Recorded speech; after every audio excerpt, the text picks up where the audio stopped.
जब बरे सगीर को आज़ादी मिली तो तकरीबन 1.5 करोड़ लोग हिजरत पर मजबूर हो गए। जहां 1947 आज़ादी की नवीद लेकर आया, वहां पर लाखों मुसलमानों को पाकिस्तान हिजरत करनी पड़ी और वो लोग अपने घर बार, अपने दोस्त, अपने कारोबार सब छोड़कर पाकिस्तान आए और कभी लौट ना सके। और अपने दोस्त, उनके कारोबार, उनके रिश्तेदार उनके लिए सिर्फ यादें बनकर रह गई। हमारी आज की मेहमान सादिया गर्देजी ने एक ऐसी वर्चुअल रियलिटी की ऐनक बनाई है जिसको पहनकर ये लोग वापस अपना घर बार देख सकते हैं और हम उनका वो दर्द, वो कुर्बानी महसूस कर सकते हैं जिससे इस मुल्क की बुनियाद रखी गई। और हम सादिया गर्देजी को देखकर कहते हैं, जियो तो ऐसे।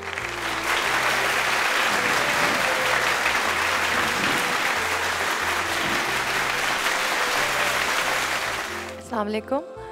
मेरा ताल्लुक़ लाहौर से है और मेरी नानी सुनाती हैं मुझे कि 1947 में लाहौर आने वाले रेफ्यूजीज़ की उन्होंने एफसी कॉलेज के कैंप में इमदाद की। ये लोग दहशत गर्दी से बचकर लाहौर आके कॉलरा का शिकार हुए क्योंकि इस वक्त पानी के कुओं में जहर नीला थोथा यानी कॉपर सल्फेट मिला दिया गया था। ऐसी कहानियाँ हर पाकिस्तानी घर की कहानियाँ हैं। जिन घरों ने हिजरत ना देखी उन्होंने फिर भी इस नस्ल की कुर्बानियाँ देखी।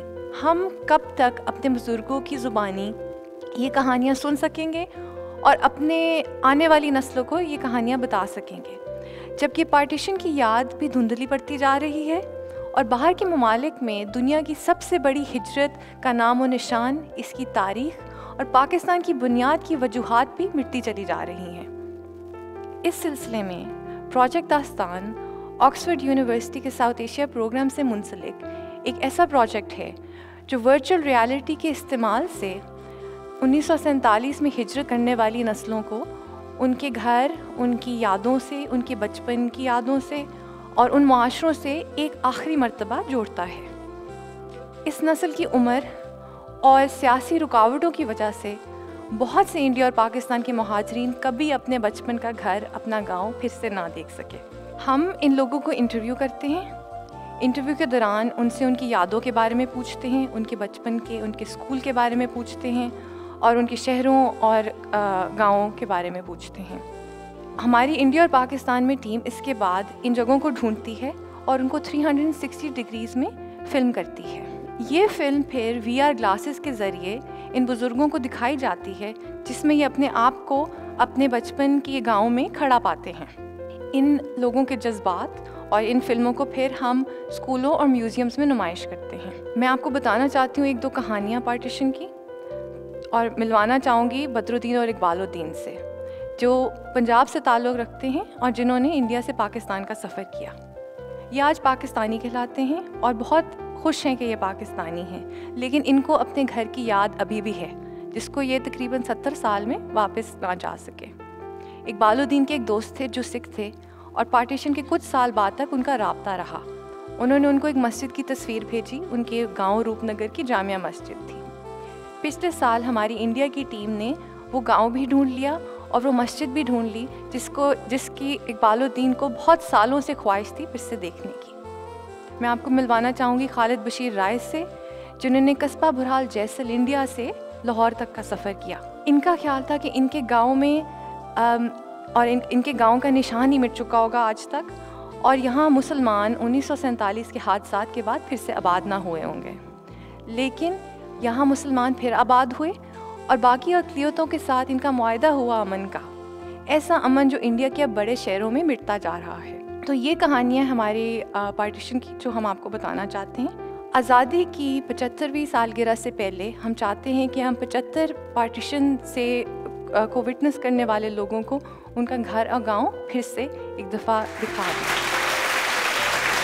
Sadia, what a compelling use of technology. मैंने लोगों को ये वर्चुअल रियलिटी ग्लासेस पहनकर वीडियो गेम्स खेलते तो देखा है, लेकिन इस तरह से इसका इस्तेमाल कि लोगों को ये लगे कि वाकई वो किसी ऐसी जगह पे मौजूद हैं जो सिर्फ वो यादों में जिंदा रखे, ये तो बहुत ही। आप ये ट्राई करना चाहेंगे, देखना चाहेंगे कि क्या ये किस तरह से चलती हैं, तो मुझे मालूम नहीं, मैंने कभी वीडियो गेम्स भी नहीं खेली इन पर। जी, तो ये ऑलरेडी हमने ऑन की हुई आपके लिए, तो आप पहने और जो आपको पहली वीडियो नज़र आती है उस पर क्लिक कर दें। वाओ,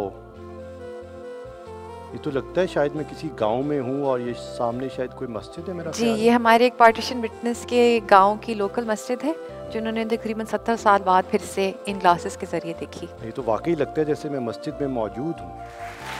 साथियों, ये प्रोजेक्ट आपके लिए ऑक्सफोर्ड यूनिवर्सिटी में रिसर्च प्रोजेक्ट शुरू हुआ, तो इसको सपोर्ट कैसे करती हैं और इसको एक्सपेंड कैसे करेंगे? जी, हमारा सपोर्ट ज़्यादातर ग्रांट्स और लोगों की डोनेशन से आता है। तो हम इस तरह इस प्रोजेक्ट को सपोर्ट करें और इन डोनेशंस की हमें और भी ज़रूरत है।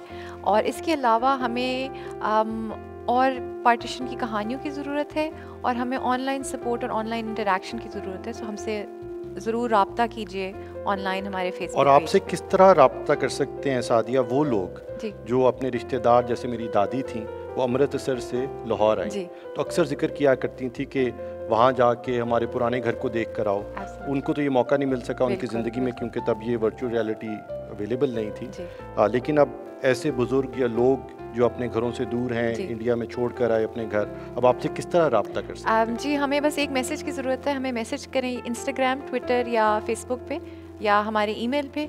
सो थैंक यू सादिया, आप हमारे शो पर आई और we wish you well and I hope के बहुत सारे लोग आपसे रब्ता करें, आपके प्रोजेक्ट को सपोर्ट करें, आपको और लोगों से कनेक्ट करने का मौका मिले इस प्लेटफॉर्म के तहत। And we hope to see you grow और इंशाल्लाह प्रोजेक्ट दास्तान पाकिस्तान की जो कुर्बानियाँ दी गई हमारे बुज़ुर्गों की, जी, वो उनकी दास्तान बने और हम सबको हमेशा याद रहे। थैंक यू, बहुत शुक्रिया।